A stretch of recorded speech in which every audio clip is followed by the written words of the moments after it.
Today we're talking about building community through interior design, why it's good and why it's good for your bottom line.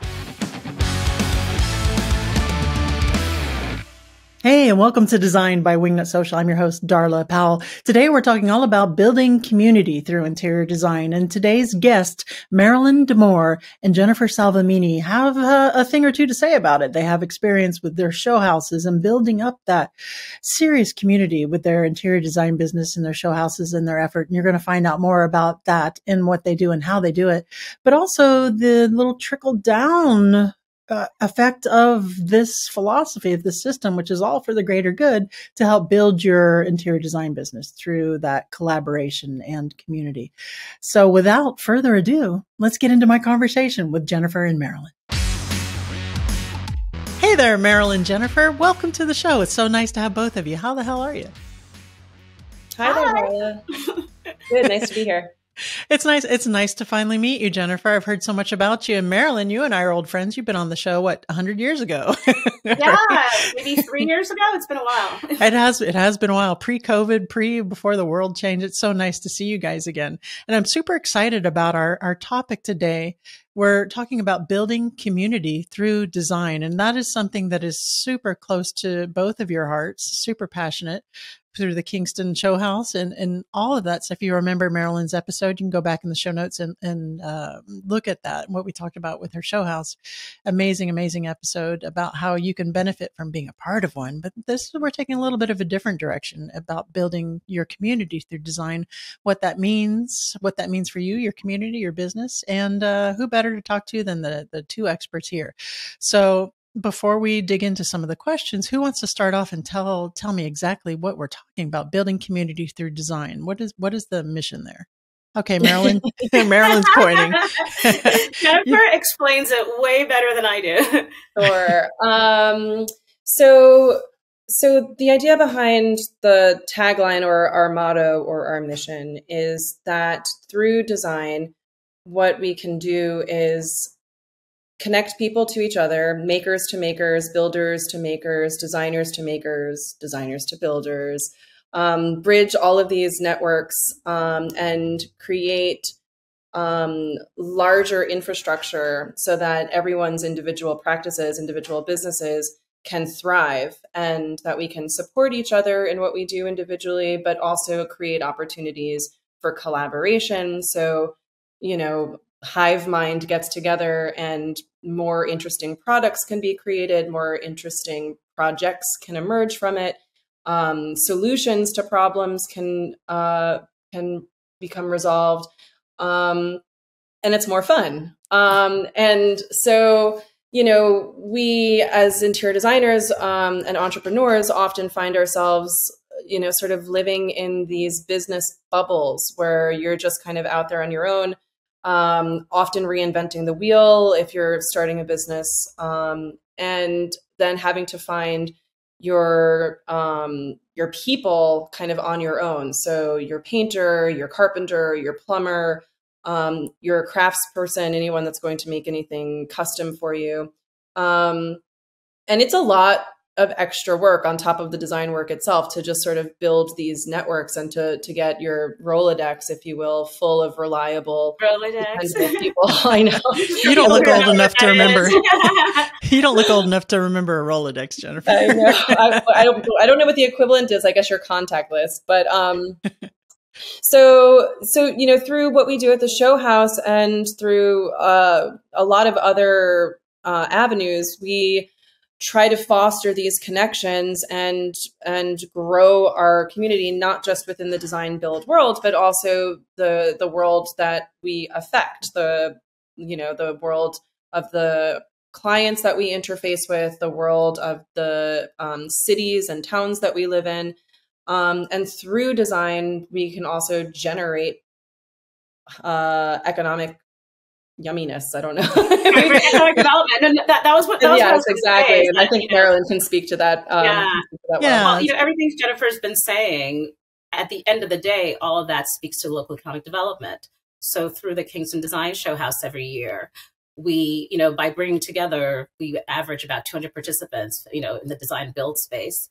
who come together to create all these rooms. And in doing that, we've had real impact on the local economy, because now these folks who are co-located in the region, now they're hiring each other, now they're starting businesses together. I think we're going to talk about, Jennifer's done that. So it's a way of supporting each other's business from a real economic standpoint as well. And this all stemmed from the germ of the idea to doing the Kingston Design Showhouse from the beginning. Is this something that you had envisioned, or is this something that's kind of organically blossomed into this? Well, I guess a little bit of both. I mean, so like Jennifer was saying, that hard part about building that Rolodex, that contact list. So when I moved up here from Brooklyn, I had to do that. And I didn't know anybody. And so the genesis of the show house was that mechanism that would help me and would help other people find each other. But at the end of the day, I was literally doing it for one reason, because I had made the move up here. I committed to being up here. I didn't want to then have my dollars not impact where I'm living, right? Because that's something that's important to me. And so that was always a piece of it. But I never envisioned how that would take form, meaning that I thought, well, okay, if I can co-locate these people, and how Jennifer is saying, when you get a bunch of creative folks together, things are going to happen. So if the mechanism is in place, that allows things to naturally occur. And so just naturally, what we've seen over the years is that people are buying more from each other's services. So interior designers are hiring makers instead of going to the city. Local contractors are now more of a part of Hudson Valley design build projects. All of that good stuff has happened, but I couldn't have predicted that. I just knew that if we put people together, something would happen for the benefit of all, right? Right. So since this started with your show house, that is a huge project. That's a huge undertaking, a huge deal. If the listeners wanted to say, I want to be a part of a community, I want to establish a community, this sounds like a really good idea. Rising tides lift all boats and that kind of thing, to build this little economy with interior design, to network and to, buy and sell and lift up other designers, tradesmen and such without doing a show house. What could that look like? And how would that benefit them and their business as well? You know what I mean? Yeah. What does that look like? I mean, if you want to start a show house, knock yourself out. I'm all for it. Do it. But don't do it. Do not do it. Don't do it. Call me and I will dissuade you. Yeah, and I'll second that for sure. Yeah. So moving the show house out of the equation, what does this look like, Jennifer? So I founded it's specific to women, but of course it doesn't have to be, but mine is. But I founded a women's maker, designer, and artist cooperative about 2 years ago. And basically what that looks like is all of our members get together monthly. We have meetings that we discuss our individual projects. We help each other workshop, funky business things that may arise. Because I think the truth is that as a creative and with a specific talent, it doesn't necessarily follow that you're a good marketer or that you're good at bookkeeping or that, you know how to manage contractors or whatever it is. Like there's all of these hats that you have to wear as an entrepreneur. And so anyway, so we get together and we help each other workshop through these entrepreneurial issues, but also we help each other work through our creative process. And then we also come together and we make stuff together.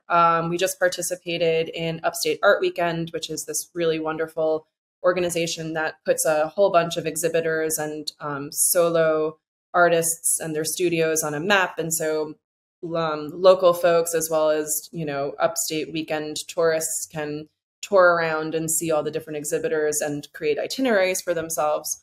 And so in participating in something like that, we are, coming together and like brainstorming some really like super weird and super fun ways of showing our individual work and then finding ways of putting them together to just make something totally new and totally fun. I kind of specifically chose the people to participate in my co-op that I knew I could use to do custom work in my interior design business. So all of the women that I work with are women that can do wall murals, custom hardware, anything textile, from like dyeing it from natural botanicals to creating the custom duvets and curtains. So we really are coming together to not just, have fun and make fun art together, which definitely is joy giving and life giving, but we're also feeding each other business. Right. So it really does work. And, it's been about a year that the co-op has been sort of in its fullness and its full form, and all of its sort of like functions working the way that they should. And everybody's gotten work from it so far, and everybody's had an opportunity to have their work highlighted in some particular way through the other events that we participate in. So it works. And it's also, like I said, it's a ton of fun. We get together, we drink wine, we talk, and we enjoy what has become like a real creative sisterhood, and it's amazing. So how did you initially reach out to these trays, just from being on the job and saying, hey, Susan McNuggets, do you want to come and join my co-op? So I guess it was, like 4+ years ago now. But when I first really moved upstate and was trying to figure out like how to get my bearings up here, I still had a business coach at the time, and my business in general was quite new. And she kept saying, products, you need products. And I didn't really understand what that meant. And at the same time, I had a friend reach out to me and ask if I could put together gift boxes of all like wonderful things that had come out of the Hudson Valley, now that I'm up here and have access to all these things, for a hotel of his, like VIP New York gift boxes for their guests. And in doing that, I was like, oh, okay, here's like, now I'm making product and making these gift boxes, and I'm curating this, thing. And by the end of it, I realized it was all women that had produced the stuff that I loved. And I was like, oh, that's kind of a thing. Like that there's like a narrative to that. Sure. And so that was sort of the very beginning of me making connections to some of the women that I currently work with, that are part of the show house. And some have just been good, dear friends of mine that have been part of my creative community for many years. And others I've just met through working in the show house, and they've either come as visitors and we've had interactions, or they've been participants, or I've hired their husband as a handyman, and now, oh, I didn't know that you do this. And so, these connections get fostered in very like organic ways. But what's interesting that you were saying about how your coach suggested you develop a product, which you did, and you guys do have products, but also Hinterland in and of itself, like the show house, is a product, right? Mm-hmm. So it's interesting to think about it in different aspects. Totally that. And I hadn't spoken to that before, but so Hinterland is sort of the umbrella title of where the co-op is based and where the events happen, where our showroom is, where everyone has a little sort of micro collection, a little vignette. And you can come and sort of browse the products. And so, and Hinterland has definitely become a bit of a brand unto itself, which I'm not sure if I anticipated that it would, sort of taken on the life that it currently does. But it's very exciting to see it kind of evolve as it is. So Hinterland is like the title or the name or the umbrella that the co-op calls it. Okay. Yeah. It's that. So Hinterland is this, it's a property in the middle of Shokan, where the co-op has its showroom and where we also host events. I see. Okay. So very cool. Co-op of Hinterland. Yeah. It's really fun here. Okay. It's really fun here. It is.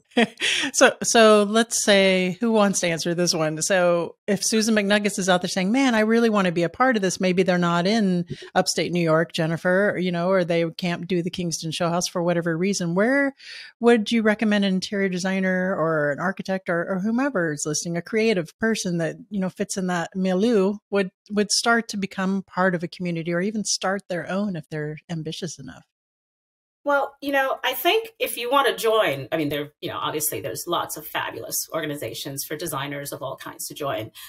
But I think I said the same thing that Jennifer just said, which is I had a need moving up here to create something, right? So I had a real sort of personal need, and so did she. I think if you're trying to do something for yourself, that's literally the bedrock of it, right? Meaning that it's kind of like the analogy of, oh, this person started this cancer research fund. Why? Because somebody in their family had cancer. because that personal investment is huge, because all of this is a ton of work, but also it helps you to really crystallize what it is about your experience that's valuable that you can then take, because that's kind of what products are, right? It's your experience, and then it gets three-dimensionalized in the form of a show house or a product or Jennifer's gift boxes. So it's really, you know, if it's less about looking to create something and more about having the need to create something. Because if you have the need to create something, all of the rest of it will happen, right? Is your interior design firm just so busy that you don't have any time to post on your own social media accounts? Are you at a loss with what to post? You have zero strategy? Well, then you need to give us a call, Wingnut Social, or go to wingnutsocial.com and hit that Let's Chat button, and we can take that all off your plate so you can focus on what it is that you do best. And that's not digital marketing or social media, I'm going to guess, but it's designing for your actual clients.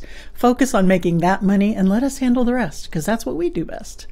Give us a call at 786-206-4331 or wingnutsocial.com.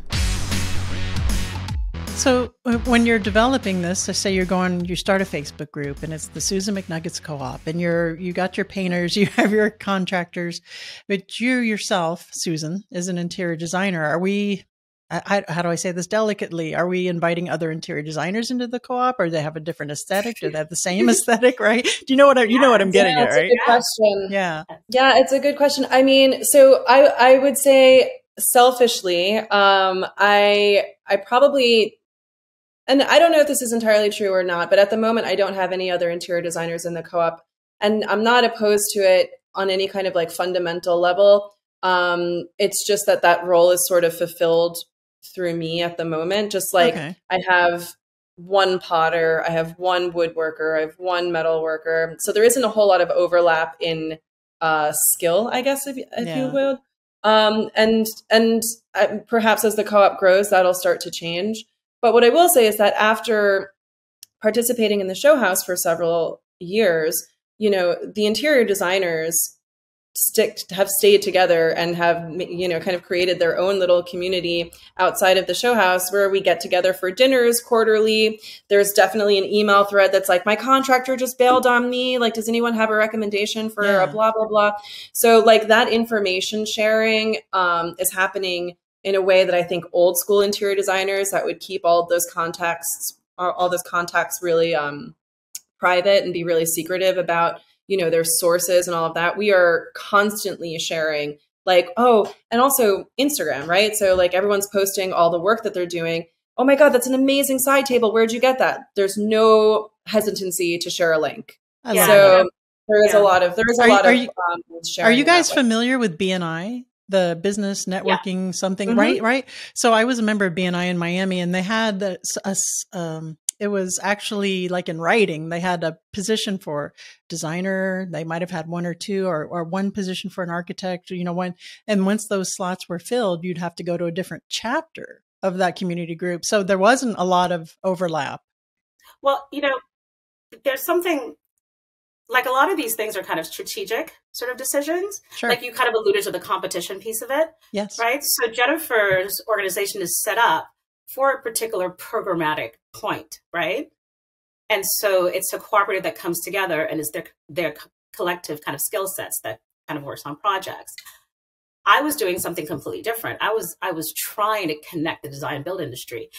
And you laugh when you said about the competition thing, but it's a real thing. And in fact, the very first year I got that question asked 100 million times by every single interior designer. Why would I want to be a part of this? I'm competing with every other interior designer. Never got that question except for the first year, because after the first year, and I never answered that question, right? Because it's an impossible question to answer, because it really speaks to something emotional, right? So I have no business response for that.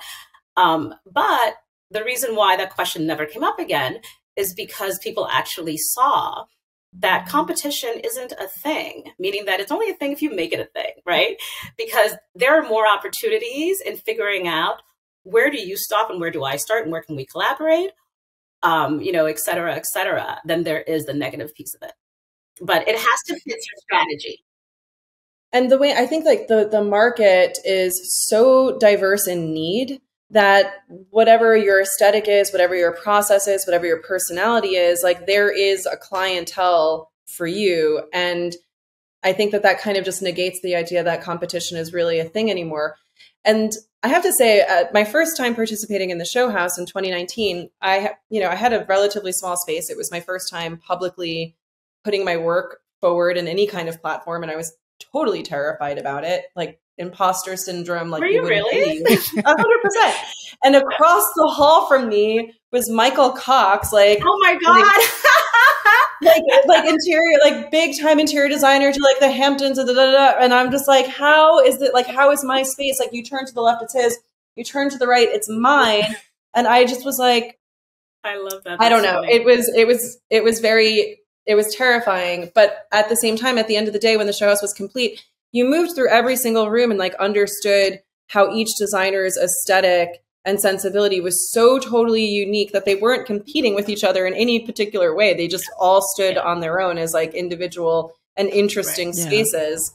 So I don't know. I feel like you're right. The competition is just like null. I love that in practicality, in that we are all individual. If someone's hiring you, you're the only Darla Powell. You're the only Jennifer Salvemini. You're the only Maryline Damour. You're it. They're hiring you and that specific skill set they can come through. So on a 3D real life level, I think you're 100% right. Now, as an aside, when it comes to like search engine optimization, digital marketing, there's some things there that might be a little different. But yes, go ahead, Marilyne. No, I was just going to support your point, because the fact is, if you think about it really practically, once you start competing, what you are comparing is what I do similarly to what Jennifer does. And now that's your conversation. So now you've created the competition that nobody else would have ever seen if you hadn't done that, right? Because otherwise I'm not at all like Jennifer. Yeah. And what I found when I was doing full-time design, right, is that made me more successful was not even worrying about who else was doing what. People would say, what are they charging? What kind of design are they doing? And I have no idea. I don't know, because I was just doing what I was doing there. So I wasn't that worried about it. And I think that that's healthy in a way, before I got into digital marketing anyway. And it helps with all the PR stuff too, by the way. Yeah, for sure. For sure. Okay. So we talked about the networking and being out in real life. Are there any digital remedies or advice that you would give someone? I was going to say, when you were asking about like, if you don't want to go ahead and like start a show house in order to network with the building a community, it immediately occurred to me that like the majority of local, and I think this is very specific for our industry, because like, while you can fly all over the world and, do work for clients anywhere, for the most part, we're working where we live or within some sort of, radius. Yeah. And I have found that using Instagram to connect with other locals, whether local restaurants, local, local building community, local artists, whatever it is, but like keeping my Instagram tailored to and speaking to my local community has been wildly successful. And it is very strange. Like when you go to the grocery store and like you meet someone that you don't actually know, but from social media, and you have this like kind of intimate understanding of what each other's lives and works looks like that you've never actually crossed paths. Anyway, that happens all the time. Yeah. And I think that, using that platform, it, aside from some soul sucking, payment you might make to it, for being a free platform, it is incredibly useful. And, in terms of sharing links, sharing information and communicating, it kind of has become everything. Yeah. And it's easy. Yeah. And the other thing too, like you mentioned, the targeting, right? Like, people think about Instagram about I need like 1 million followers. The funny thing is the way to get 1 million followers is to target, right? Because you're targeting the people who are interested. They amplify your message to others who are interested. And to Jennifer's point, like Kingston Design Connection, we've grown exclusively. Our audience is all creatives. Nice. And so that becomes not just a way to find each other, but it also just becomes a way to actually grow your Instagram account in a way that matters to you, that can feed your business, et cetera, et cetera. That's 100% right. I don't know if you caught my episode with Maria Killam, but that's exactly what she does. As we're recording this, it aired last week. Yeah, exactly. You're 100% on the money. Ladies, is there anything that I've forgotten to ask you with regards to the subject that you think the audience needs to hear before we get into the What Up Wingnut round? Let's see. I mean, I guess, kind of, I think both Jennifer and I alluded to this too, just sort of keeping open if you are wanting to do your own thing, to be open to what may arise out of it, right? So, we're on our 5th annual show house this year. We're opening in October. House Beautiful is our media partner, which is the biggest media partner we've had today. Yeah, nice. Which is amazing. But all of that, if I had this vision, right, it would have stayed this vision. And the fact that it continues to grow in ways that I couldn't have imagined is due to kind of being open and being kind of honest with what's working, what's not working, being open to other input. Jennifer has changed so many aspects of what we've done with Kingston Design Connection, but we're not, but the organization has to allow for that to happen. Yeah, I think that's all totally well said. And just, I guess, just speaking to what Marilyne is addressing, it's like when you are working in collaboration with others, the possibility for left turns, for growth, for more work is very, very real. But, when you find people that are sort of committed to the same ethos and same mission and same passions as you are, so many wonderful things can come out of it. But to sort of understand what your limits are and what your, what it is that you're willing to commit to, because once that train has left the station, you're 5 years in. Yeah. And growth potential is really infinite. And so it's as exciting as it is exhausting. And so to just really sort of, understand what your limitations are and what your real intentions are, I guess, to keep everything super focused. If Marilyne and I were left to a bottle of wine and our own devices, it would just, it would be pretty, right. And if you want to start a show house, Marilyne says, do not. All right. I mean, I'm happy to give you the pros and cons and you can make up your own mind, but don't come crying to me afterwards. I'd like to be a participant, but maybe not run one. I think I know where you're coming from there. All right, ladies, now I have to ask you, are you ready for the What Up Wingnut round? Yes. We're ready.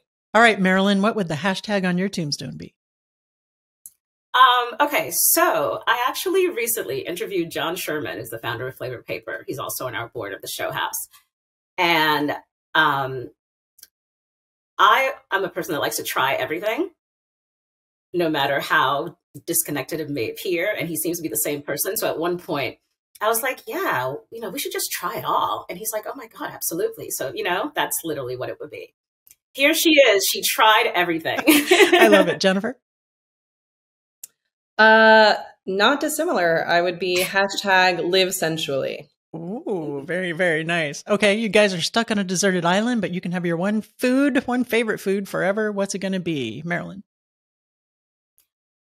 So I don't know how many people will like this, but I'm from Haiti. So my favorite food is cow foot ragu. So it's like a stewed cow foot with various vegetables.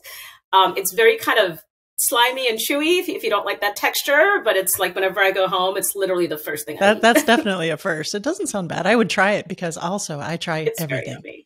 Jennifer. There you go. My grandma's pasta, Sunday sauce. Very, very nice. I could eat it every single day and, well, shouldn't. Love it. Well, it's like you're on an island, so who cares? It's carbs. Who cares? Who cares? Last but not least, please recommend a book that has impacted you either personally or professionally. Marilyne. So there's a book called The Bone People by this New Zealand woman called Carrie Hume, Hulme. It's just a gorgeous book, but it was the first time that I remember reading a book where, because the house is a metaphor for her life and it's this beautiful tower with like this lovely spiraling kind of staircase, etc.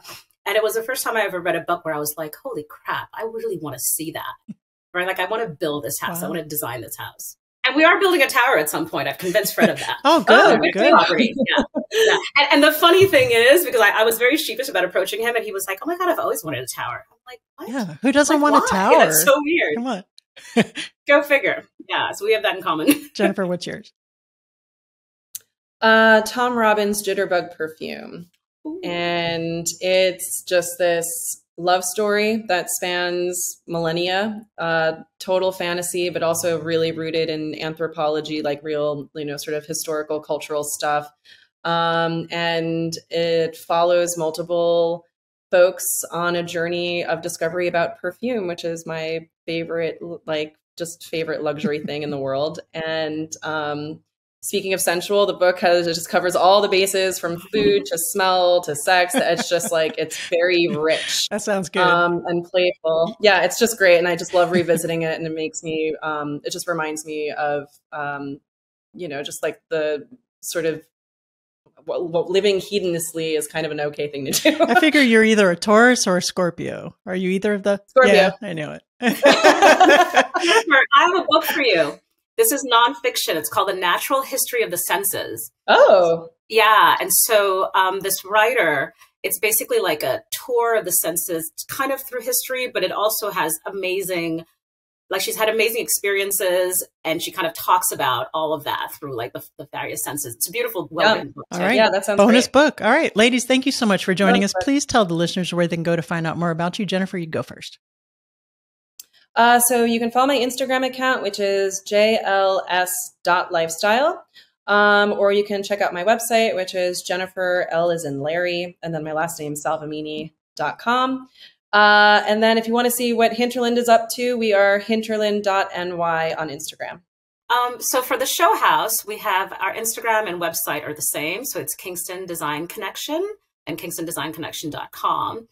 And then for my client work, I have a design build firm. So it's Damour Drake, which is my last name, and my partner's last name. And then Instagram is at Marilyne_Damour. Awesome. Ladies, thank you so much for joining us. I really appreciate it. Thank you, Darla. So nice Thanks, to see Darla. you. All right, guys, that's it for this week. Remember to join us next week for our Monday's mini news with tips or tricks or advice about interior design business or marketing your interior design business. And Wednesday, we always have our interviews. If you're not subscribed to us on YouTube, hit that like and subscribe button so you can see us be ridiculous and smart, super smart on the videos. And remember, until next week, to get out there, get uncomfortable, and be great.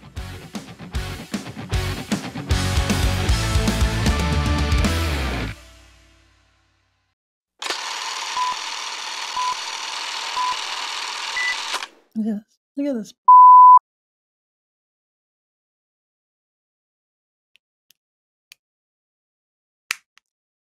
That can't be good.